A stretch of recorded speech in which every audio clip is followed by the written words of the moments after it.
Welcome back to another video. If you're joining us for the first time, appreciate you being here. Just wanted to say this video is sponsored by literally no one, just my crippling gun addiction. Let's just go ahead and dive right into it. Today, we're talking about the Franklin Binary Trigger. We're going to be talking about, or I guess I'll show you the gun first. This is a Springfield Saint, one of my newer ARs. Super clean. Honestly, hasn't gotten shot a whole lot. Got the B5, eotech. I love the AA batteries. I think the 512 is the best model. Got the 3x magnifier. Yeah, super clean gun. Only shot it a little bit. Handles super nice. I really dig this one. It's got a pretty cool muzzle brake. I think it's kind of their patented design or something, but really just a clean gun. Yeah, before anybody asks, I know I got a Law Tactical. Why throw that on a rifle? Yeah, this is just how I got it. I don't want to take it off. Maybe I'll do a video of that later, but this is just the newest edition. So we're going to be talking about the binary trigger. So for those of you who don't know, gun safety, obviously, check it. Let's clear the gun out, make sure we're safe. So the binary trigger, what this is going to allow you to do is have 3 modes of shooting. I guess safe, fire, and then binary mode.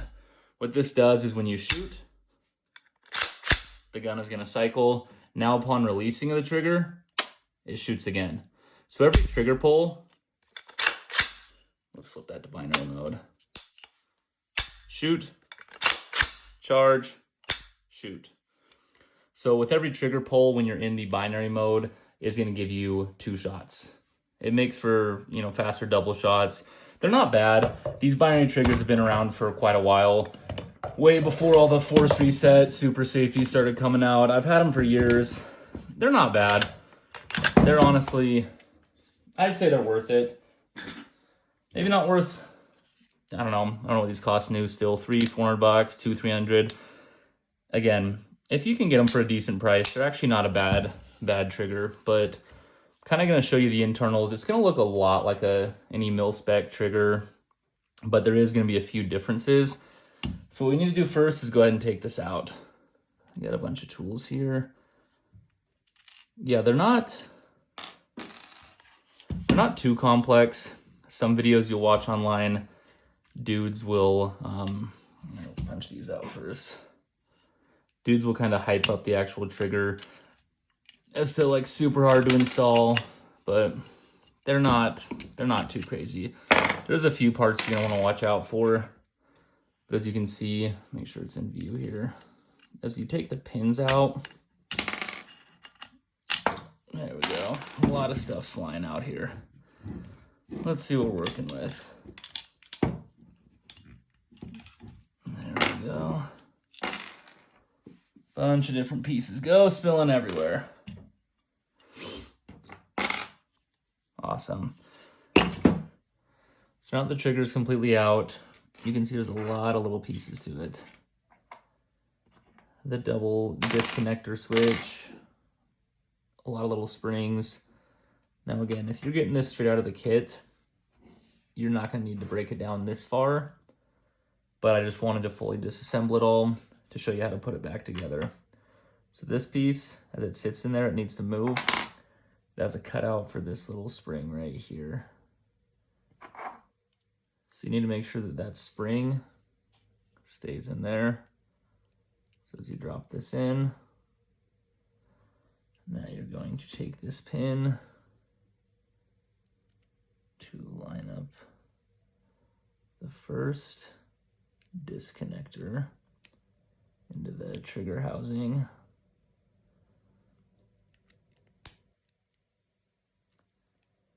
I think the spring might have fallen out. Yep. So that's one thing you gotta watch out for. If that little spring comes out, you just gotta put it in again. And you don't want to lose it. The number of springs that have shot across my gun room over the years is insane.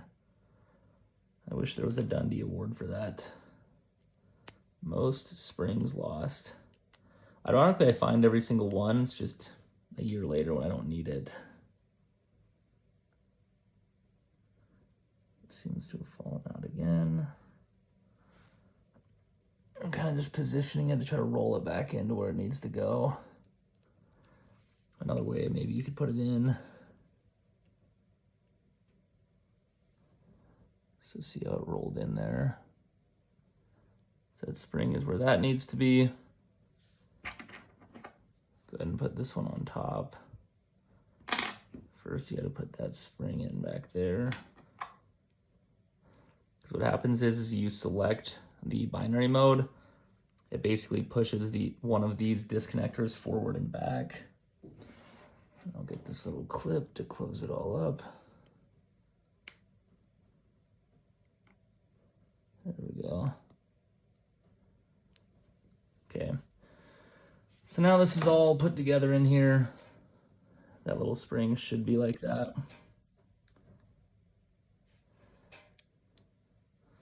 So now, just like any other trigger, you're gonna need to put this like so. One of these little shelves facing upward. See that little lip on there? You want those facing upward. And again, if you were buying this as a kit, this trigger comes with a bar that's holding that all together. I would suggest keeping that little silver bar in there, but you can always drop it in this way and it works usually pretty similar.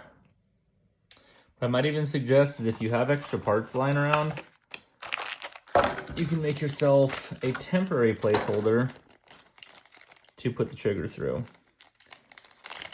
I'll show you what I mean. For instance, like one of these.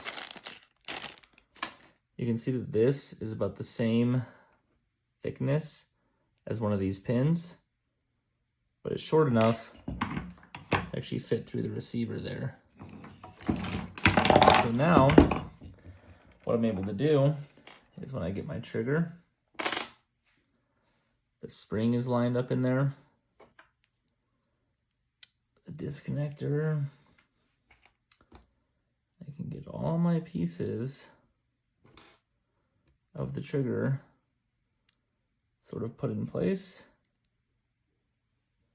Put that on in a minute. And then I can use this as a temporary placeholder.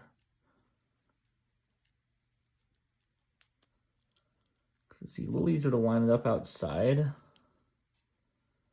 than it is putting it in the receiver. Go. So now I can compress this little spring right there.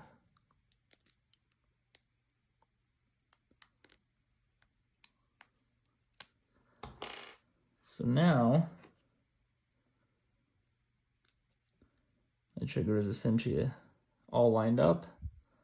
All these 9 pieces are lined out, and now I can just drop it in.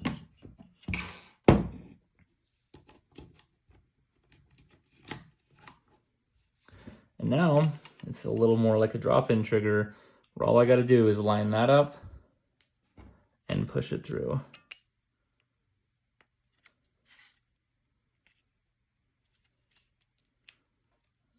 Let's see if I can get it on the camera here. It's a good angle. I'll actually try to push it through the other way. I think this way will be easier with the spring.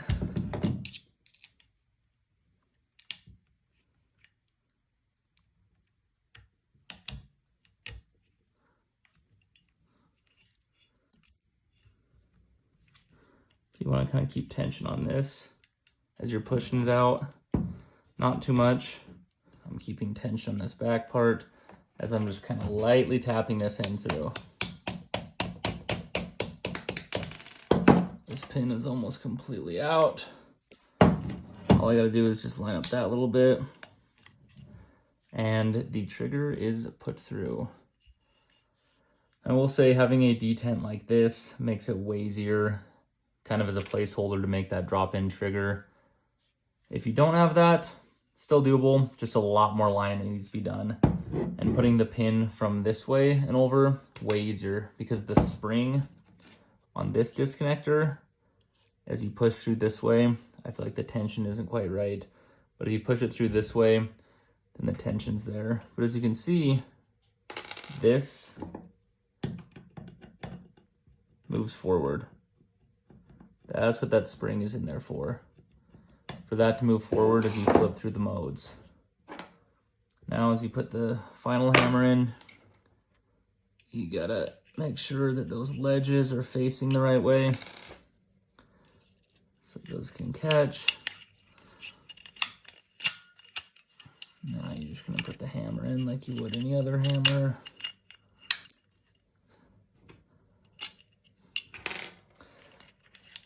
Kind of hard to do this one-handed.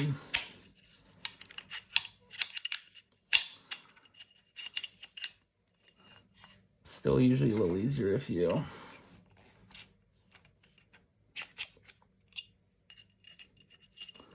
put like an Allen wrench to hold it all.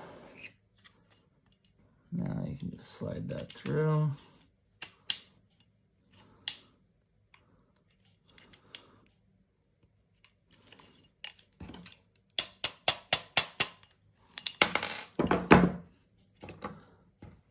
There we go.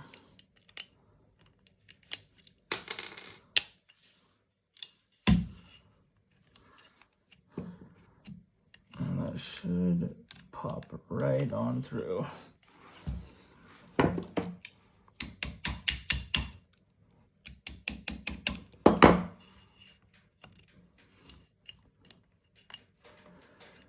Now we're good to go. Go ahead and just put that selector back on. Oh, if you're not even certain why I took that off in the first place. See, there's a little ledge that has to hold on to it. I initially took it off because I was going to take the selector out for the video, but figured it's just as easy to do with it in there. So let's tighten that up, make sure those threads tighten in there. And we are good to go. So testing out here, nothing. As I go to fire, should fire. As it charges back, should catch. It catches. Let's go to binary. As the weapon cycles, it should fire. Weapon cycles. Now as I let go, it should open. And here we go. Now let's put the upper on and rock and roll. Do another testing. As you can see, it's not the easiest, but it's honestly not the hardest. I mean, it is. Let's try this out. Bang, gun cycles, shoots again. Shoots. You can feel the trigger reset as I let go. Hits the hammer, regular mode. And then obviously, safe. So yeah, again, not the hardest thing to put in, not the easiest. If you were missing that detent, I had to cheat a little bit and use my own little homemade detent, but that's basically how you just install a binary trigger. Hopefully you can get good at your double taps, go out, practice with it, and that's it for today's video.